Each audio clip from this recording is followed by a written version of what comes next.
Two things have happened this week within hours or days of each other.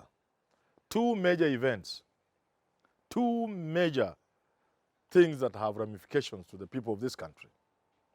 The first is abnormal increase in the price of fuel. The abnormal increase in petrol, diesel, and kerosene. And the second thing, surprisingly, is an attempt through a bill by the county assemblies, through their forum,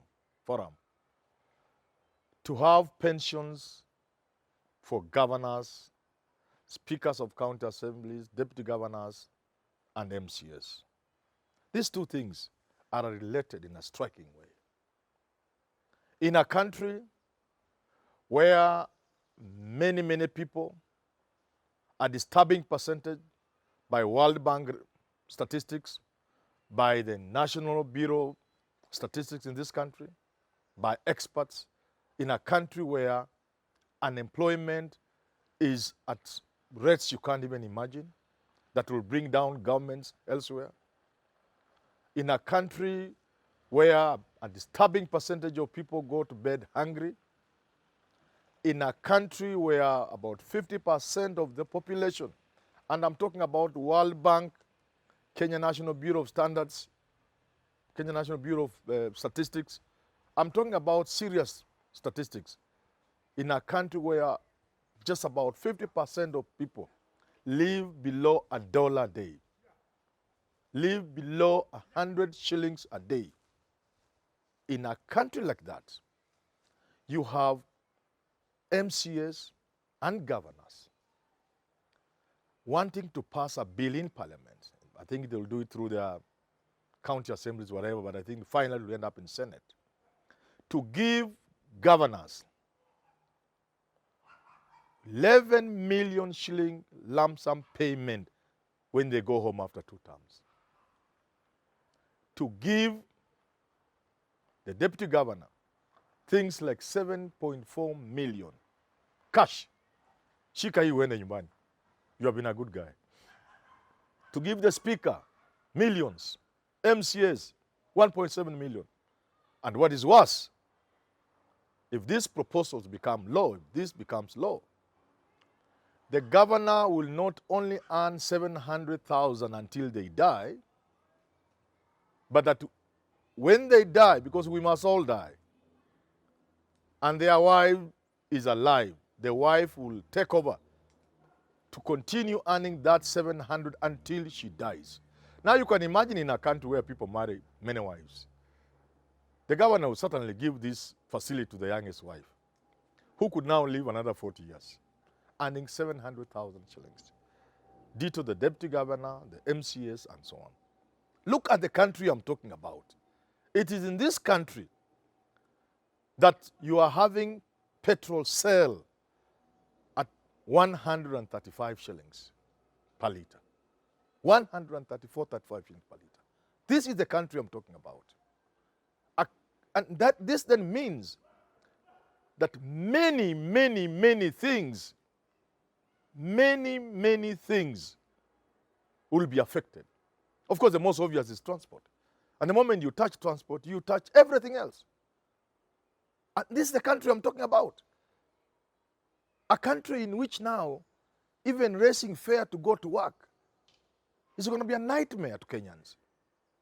That a big portion of the so-called hustler, this big portion of the hustler income, whether salary or proceeds from boga selling or ndudhi, whatever it is, a big portion of that will just go into transport to travel to your place of work. You haven't even eaten because the food again will go up.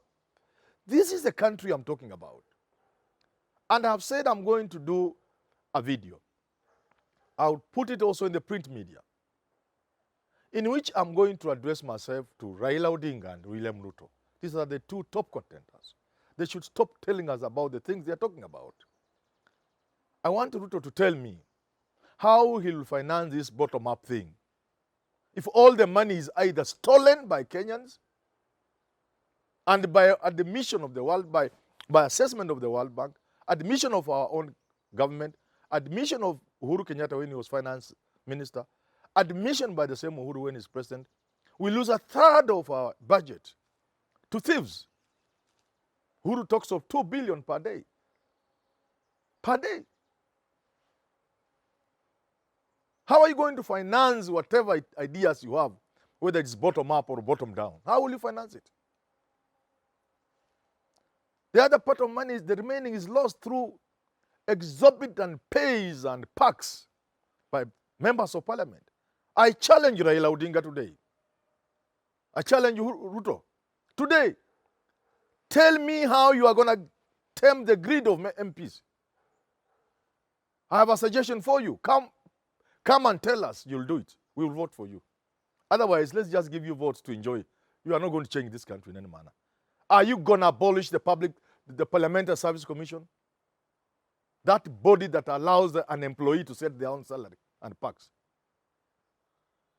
Are you going to make members of parliament earn what is commensurate with our GDP and the state of the economy of this country, like other countries?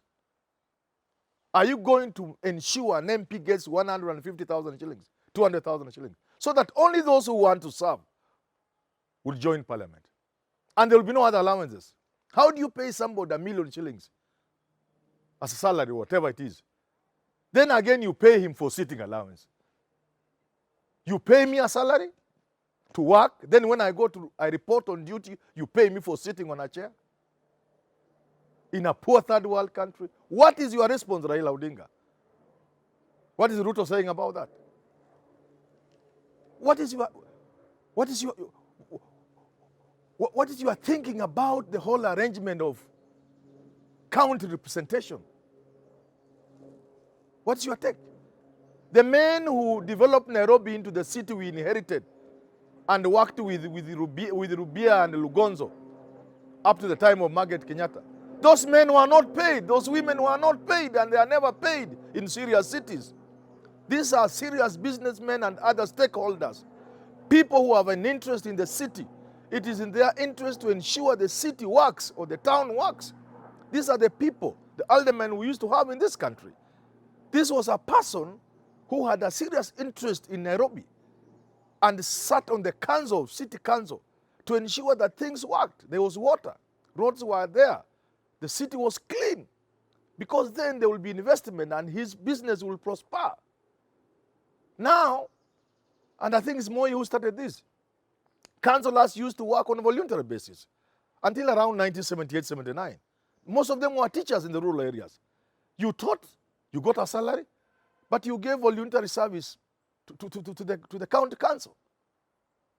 Look, even the chairman of the county council, they never got big monies until Moi said choose one. And then we got it all wrong. So what is your position, Ruto? What is your position, Raila? How are you going to manage greed in this country? And you will not stop people stealing in this country. And this is just the beginning of those questions. Until you give us your stand on Harambee, Raila Odinga. What is your stand on Harambee, William Ruto? Forget about these other flower girls. What is your stand? Because so long as people identify their leaders through so-called development consciousness, through contributing in Harambees, we will always get crooks into leadership. And these crooks will get money through stealing public funds. So the first step is to stop Harambees and make it illegal. Once you do that, there will be less motivation for people to steal. And without you, again, knowing it, you'll realize that we will get good leaders because we will have another way of identifying leaders. So I am asking our leaders, how can you get to a point where you can sell mafuta at 135 shillings? And I have an answer for you, dear Kenyans. Your leaders don't live in this country.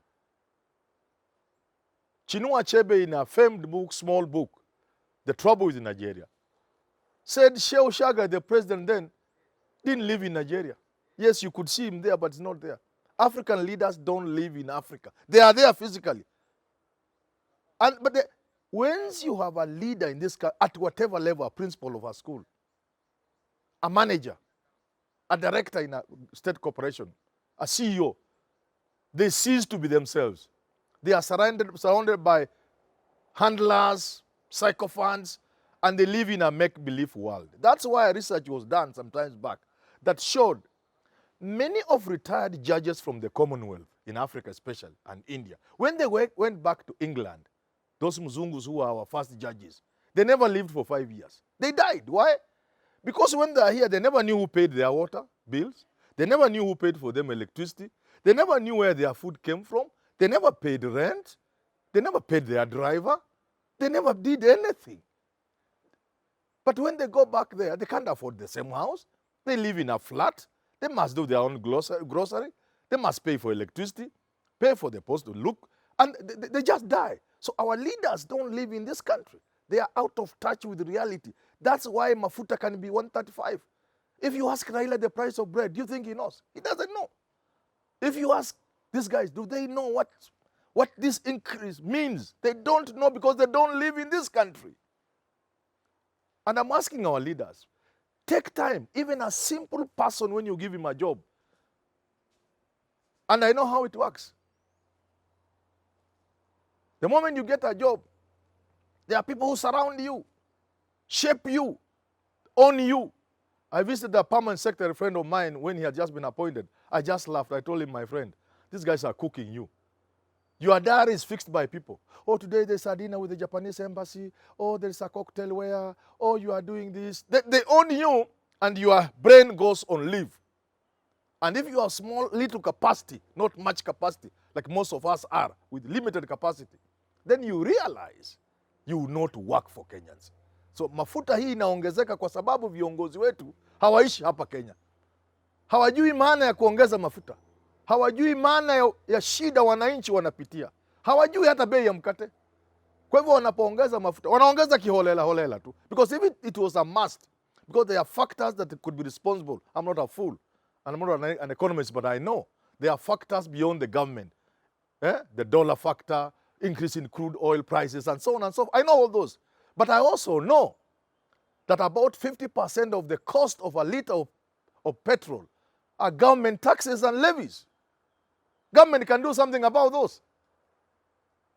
Just to show they realize that Kenyans are suffering and that they live in this country. I hope they will open their eyes, at least for once.